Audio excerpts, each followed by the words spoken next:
కుమారేడి? Kumar phone చేసి డ్యూటీకి పోయాడు. నువ్వు రా భోజనానికి. కూర్చో బాబు. వంకాయ వేపుడా? ఓ పట్టు పడతాను.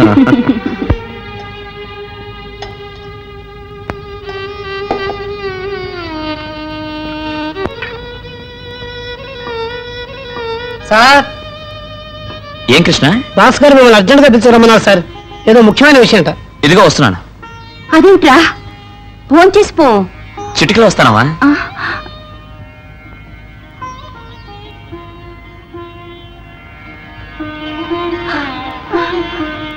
ఇదిగో 10,000 రూపాయలు. ఇది సింపుల్. చెప్పినట్లు చేశావంటే బోలెడంత డబ్బు వస్తుంది.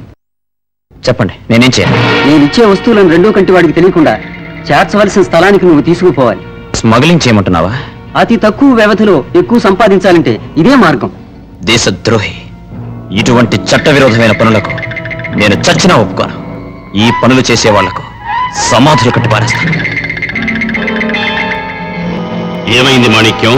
బాస్, విజయమంతో చేరటానికి ఒప్పుకోలేదు బాస్. అన్ని వాడికి వివరంగా చెప్పావా? చెప్పాను బాస్. మన వివరాలన్నీ తెలుసుకుని మన చెలిమికి ఒప్పుకొని వాణ్ణి బతకనివ్వడం మనకే అపాయం. ముందు వాణ్ణి క్లోజ్ చేయి. అమ్మా అమ్మా. బాబు కుమార్, వచ్చావా? నువ్వెప్పుడొస్తావా అని ఎదురు చూస్తున్నా కుమార్. ఏమైందమ్మా? విజయ్ భోజనాలు కూర్చున్నప్పుడు ఎవడో ఒకడు వచ్చి బాస్ గారు నిన్ను అర్జెంటుగా పిలుస్తున్నారని చెప్పాడు. వీడు భోజనం చేయకుండానే పోయాడు. వాడే కార్ డ్రైవ్ చేసుకుంటూ పోడు నా కళ్ళారా చూశాను బాబు. ఇప్పుడు నష్టం ఏమిటి? నా మనసులోని వేదన నీకు చెప్పలేను కుమార్. కుమార్, దయించి వాడెక్కడున్నాడో ఏమిటో చూసి ఇంటికి పిలుచుకురా బాబు. పోరా, దయించి పో పో.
విజయ్ కుమార్, విజయ్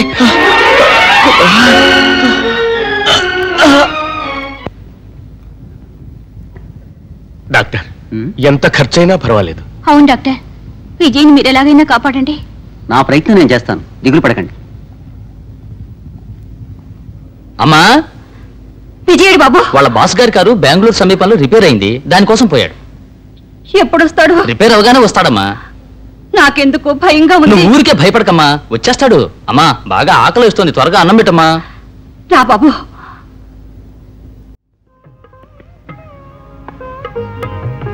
దిగులు పడకన్నయ్యా, దైవ కృప వల్ల అంతా శుభంగానే జరుగుతుంది.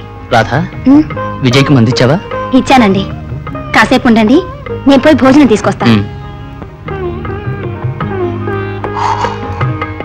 విజయ్,